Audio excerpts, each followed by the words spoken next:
अगर आप non filer हैं तो आपके लिए क्या नुकसान हो सकता है? क्या लेट फाइलर और नॉन फाइलर दोनों सेम है? कहाँ पर फाइलर, लेट फाइलर और नॉन फाइलर सारे बराबर होंगे? आज के इस लेक्चर में इस कॉन्सेप्ट को डिस्कस करते हैं। आप देख रहे हैं प्रैक्टिकल लर्निंग हाउस, मैं हूं फ़हीम महबूब। वापस आते हैं टॉपिक के ऊपर। तो ये एक चार्ट मैंने बनाया है जहाँ पे हम देखेंगे कि तकरीबन जहाँ पे टैक्स ज़्यादा है, जहाँ पे टैक्स कम है, कहाँ पे बराबर होंगे, ये सारी चीज़ें हम डिटेल में स्टडी करते हैं। उससे पहले हम एक कॉन्सेप्ट देख लेते हैं कि फाइलर और लेट फाइलर होता क्या है। इससे पहले भी हम डिस्कस कर चुके हैं कि 30 जून 2024 तक 2 ही टर्म यूज़ हो रही थी। एक टर्म थी कि कोई फाइलर हो सकता है और दूसरी टर्म ये थी कि कोई नॉन फाइलर हो सकता है। मतलब ये है कि फाइलर और नॉन फाइलर था, लेट फाइलर का जो वर्ड था वो यूज़ नहीं होता था। ये क्यों हो रहा था? क्योंकि अब होता क्या था 30 जून तक या इससे पहले जब भी किसी ने कोई प्रॉपर्टी परचेज़ करनी है, ख़ासकर प्रॉपर्टी की बात कर रहा हूँ, या इसके अलावा कहीं पे भी जहाँ पे आपको बेनिफिट मिलता है कि आपका नॉन फाइलर का रेट कम हो जाता है, तो वहाँ पे लोग क्या करते हैं कि टेम्परेरी तौर पर एनटीएन में रजिस्टर्ड होते हैं और जो भी वो काम कर रहे हैं वो करते हैं, यानी कि अपने आप को फाइलर करते हैं और उसका टैक्स का बेनिफिट लेते हैं और उसके बाद कभी भी टैक्स रिटर्न फाइल नहीं करते। मतलब हमें अवेयरनेस नहीं होती या हमें कोई नहीं बताता, हम सिंपल जो है टैक्स रिटर्न में रजिस्टर्ड होते हैं और बेनिफिट लेते हैं, यानी कि एनटीएन लेते हैं और बाद में कभी टैक्स रिटर्न फाइल नहीं करते। यही वजह है कि एफबीआर के पास जो एनटीएन रजिस्टर्ड होल्डर थे वो ज़्यादा थे, लेकिन जो रिटर्न फाइल करते हैं वो कम करते हैं, क्योंकि उनको पता ही नहीं था। वो सिर्फ वो ये समझते थे कि या हमें नहीं पता था या हमें बताया नहीं जाता था, हम सिंपल ये टैक्स रिटर्न फाइल की, बेनिफिट लिया, उसके बाद कभी भी टैक्स रिटर्न फाइल नहीं की। अब यहाँ पे आके 30 जून के बाद 1 जुलाई 2024 को बजट आता है और उसमें एक नई टर्म ऐड कर दी जाती है लेट फाइलर की। अब होता क्या है कि अगर एक बंदा टाइम पर टैक्स रिटर्न फाइल कर रहा है वो तो फाइलर है, अगर वो ड्यू डेट के बाद टैक्स रिटर्न फाइल कर रहा है वो फाइलर तो कंसीडर होगा, लेकिन वो लेट फाइलर होगा। मतलब ये है कि फाइलर के लिए रेट अगर प्रॉपर्टी सेल करते हुए 3% है तो लेट फाइलर के लिए रेट होगा 6%। रूल ने या एफबीआर ने ये कहा कि ठीक है, आपने टैक्स रिटर्न फाइल कर दी, आप फाइलर की तरह तो नहीं है, यानी कि आपका टैक्स रेट जो है वो फाइलर की तरह नहीं होगा, लेकिन जो लेट फाइलर है ना उससे आपका रेट कम होगा। तो ये एक टर्म ऐड कर दी गई। अब अगर आप लेट फाइलर हैं तो इसमें ये भी मसला है कि अगर आप किसी वजह से जेन्युइन फाइलर हो रहे हैं, आज आपकी इनकम एलिजिबल है और आज आप फाइलर हो रहे हैं, तो आपको 1 साल तक वेट करना पड़ेगा। अगर आप ड्यूरिंग दैट पीरियड कोई चीज़ परचेज करते हैं, प्रॉपर्टी या बेचते हैं, तो उसके ऊपर जो रेट होगा आपको तकरीबन डबल देना पड़ेगा। अब ये कॉन्सेप्ट था। अब हम आते हैं कि कहाँ पे आके फाइलर, लेट फाइलर और नॉन फाइलर तमाम जो है बराबर हो जाएंगे। अब ये आता है कि जी सबसे पहले यहाँ पे आप देखेंगे फाइलर है, लेट फाइलर है, उसके बाद नॉन फाइलर है। यहाँ पे मैंने डिस्क्रिप्शन में लिख दिया है कि क्या चीज़ बेच रहे हैं या परचेज कर रहे हैं या कोई बिजनेस कर रहे हैं या सैलरी ले रहे हैं या रेंट की इनकम ले रहे हैं या बैंक प्रॉफिट ले रहे हैं, तो क्या क्या रेट होंगे। तो यहाँ पे अगर आप देखें तो अगर आप प्रॉपर्टी बेच रहे हैं तो फाइलर के लिए 3% रेट है, लेट फाइलर के लिए 6% है और नॉन फाइलर के लिए 12% है। इसी तरीके से अगर प्रॉपर्टी सेल ये परचेज कर रहे हैं और अगर आप प्रॉपर्टी सेल कर रहे हैं तो 3% फाइलर के लिए है, लेट फाइलर के लिए 6% है और 12% तक जो है नॉन फाइलर का रेट है। ये मैंने बात की है कि अगर आपकी प्रॉपर्टी की वैल्यू 50 मिलियन यानी कि 5 करोड़ से ऊपर नहीं है, अगर आप इससे ऊपर जाएंगे तो मजीद जो रेट है वो आपके ऊपर चार्ज होगा। इसके बाद आता है जी बैंक प्रॉफिट। अगर आपने फिक्स डिपॉजिट बैंक में रखा हुआ, आपको फिक्स इंटरेस्ट बैंक से आ रहा है, तो फाइलर के लिए भी रेट सेम होगा, लेट फाइलर के लिए भी सेम होगा, लेकिन नॉन फाइलर के लिए रेट कितना हो जाएगा? 35%। इसका मतलब ये हुआ कि पहली 2 कैटेगरी में सिर्फ और सिर्फ लेट फाइलर का इम्पैक्ट आ रहा है। बाकी अगर आप देखेंगे तो सब कैटेगरी में नॉर्मल है, सेम रेट है।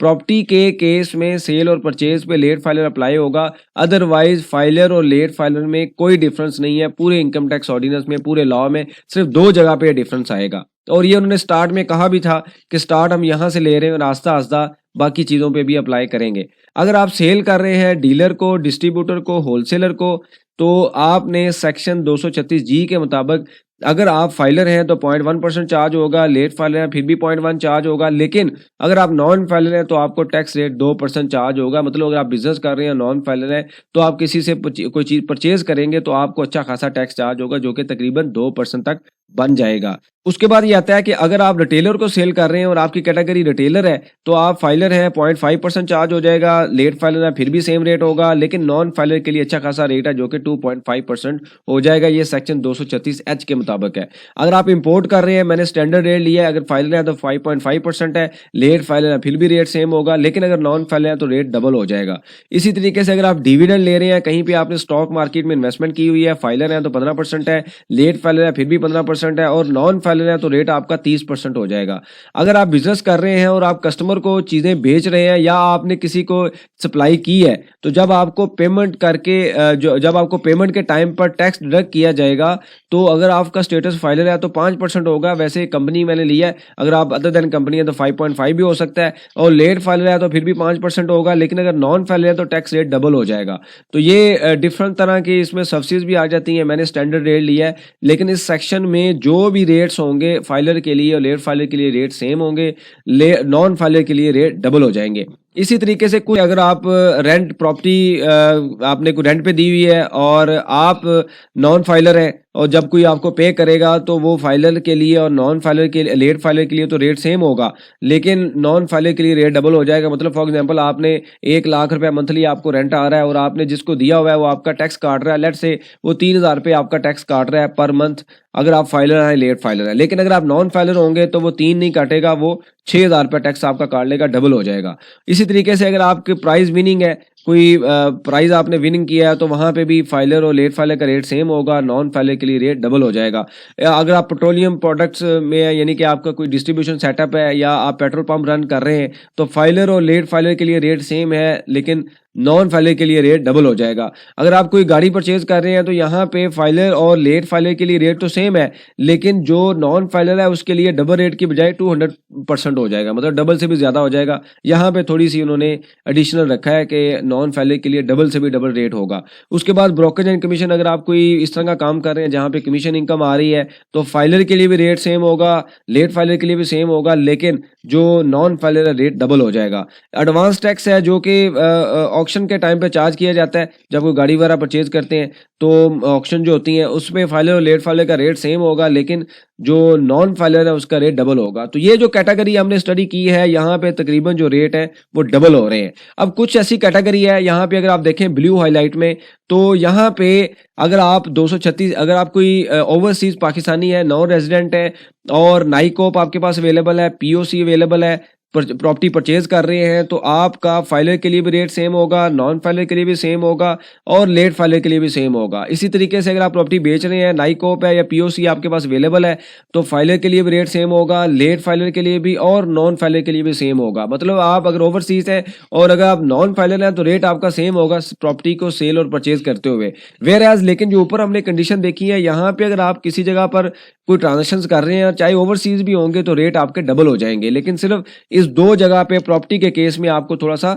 बेनिफिट दिया गया है। उसके बाद आता है कि जी अगर आप सैलरी ले रहे हैं, चाहे आप फाइलर हैं, लेट फाइलर है, नॉन फाइलर है, रेट सेम होगा। और अगर आप कोई एक्सपोर्ट कर रहे हैं पाकिस्तान से बाहर, रेट सेम होगा। इसी तरीके से अगर आप बिजली के बिल के ऊपर आपको एडवांस टैक्स चार्ज किया जा रहा है, रेट सेम होगा। और अगर आप टेलीफोन यूजर है, मतलब इंटरनेट यूज कर रहे हैं और आपको बिल चार्ज हो रहा है, तो वहां पे भी रेट आपका सेम होगा। तो ये आप ट्रांजेक्शन देखेंगे तो 5-6 तरह के डिफरेंट ट्रांजेक्शन है, जहां पे फाइलर, लेट फाइलर और नॉन फाइलर तमाम बराबर होंगे। लेकिन ऊपर हमने देखा कि तकरीबन 14 डिफरेंट तरह के सेक्शंस हैं। ये मैक्सिमम मैंने ड्रा कर ली है, इसके अलावा 2-4 और भी होंगे, लेकिन मैक्सिमम जो नॉर्मल हम यूज कर रहे होते हैं डेली रूटीन में, ये या हम प्रॉपर्टी परचेज कर रहे हैं या बेच रहे हैं, बैंक में प्रॉफिट है, सैलरी ले रहे हैं, डिविडेंड ले रहे हैं, इंपोर्ट कर रहे हैं, रेंटल इनकम ले रहे हैं, पेट्रोलियम प्रोडक्ट में है और बिजनेस कर रहे हैं, तो ये सारी चीज़ें तकरीबन मैंने मैक्सिमम ले ली हैं। यहाँ पे अगर आप आएंगे तो ये 14 डिफरेंट तरह की ट्रांजेक्शन है, जहाँ पे तकरीबन जो लेट फाइलर है उसके लिए डबल रेट होगा, जो कि अच्छा खासा रेट है। तो नॉन फाइलर जो है उसके लिए डबल रेट है। अब क्वेश्चन ये पैदा होता है कि क्या मैंने फाइलर होना है कि नहीं होना है। इसके ऊपर हम पहले भी बड़ी बार डिस्कशन कर चुके हैं कि अगर आपकी टैक्सीबल इनकम है और रिक्वायरमेंट है और आप फाइलर नहीं होते, तो सूनर और लेटर, आज नहीं तो कल, आपको नोटिस लाजमी आएगा कि आप अपने आप को टैक्स में रजिस्टर्ड करवाएं। तो इस वजह से टाइमली फाइल करें रिटर्न। आगे ड्यू डेट आ रही है 30 जून तक साल क्लोज होगा, अपनी चीज़ें मैनेज करें। उसके बाद टाइमली अपनी टैक्स रिटर्न बनाएं, फाइल करें और बेनिफिट लें। 1 साल में एक बार आपने टैक्स रिटर्न फाइल करनी होती है, बार बार तो करनी नहीं होती। तो जब आप एक बार कर लेंगे, कंप्लाइंस कर लेंगे, तो सही तरीके से अपनी रिटर्न फाइल कर लें और कंप्लाइंस कर लें, तो आपको कोई मसला नहीं होगा। आमतौर पर यही कहा जाता है कि जी FBR नोटिस भेजेगा फाइलर हो जाएंगे तो हमें मसले आएंगे, ऐसा कोई मसला नहीं है। आपके लिए तो मसले ऑलरेडी है। अगर आप फाइलर हो जाएंगे और टैक्स रेट कम पे कर रहे हैं तो एटलीस्ट जो डबल टैक्स आप पे कर रहे हैं इस पेनल्टी से तो बच जाएंगे, आपको बेनिफिट तो मिलेगा। तो नॉर्मली जब हम रूटीन में देखते हैं तो जो तमाम लोग हैं कहीं ना कहीं यहाँ पे फॉल कर रहे होते हैं, कुछ ना कुछ यहाँ पे कर ही रहे हैं, क्योंकि इसके अलावा कुछ और तो कर नहीं। अगर पाकिस्तान में आप अवेलेबल है तो आप इन सारी चीज़ों में से कुछ ना कुछ एक काम तो लाजमी कर रहे होंगे। लेकिन अगर आप वो कर रहे हैं और टैक्स रेट भी डबल दे रहे हैं तो ऑब्वियसली ये आपका राइट है कि आप उस टैक्स को बचाएं। और अगर आप टैक्सीबल इनकम में आते हैं और एलिजिबल फॉर फाइलिंग है तो आपको टैक्स रिटर्न फाइल करनी चाहिए। तो ये बेसिकली काफ़ी क्वेश्चंस आ रहे थे, मैंने कोशिश की है कि इसको सिंपल लैंग्वेज में ड्रा किया जाए एक ही पेज पे कि filer, late filer, non filer कहाँ पे क्या क्या बेनिफिट है, क्या डिसएडवांटेज है, क्या नुकसानात हैं, कहाँ पे सेम होते हैं। इसके अलावा अगर आपके पास कोई सजेशन हो, क्वेश्चन हो, आप लाजमी मेंशन कीजिए, इसके ऊपर हम डिस्कशन करेंगे ताकि जो लर्निंग का प्रोसेस है कंटिन्यू रहे। बहुत शुक्रिया, जज़ाकल्लाह।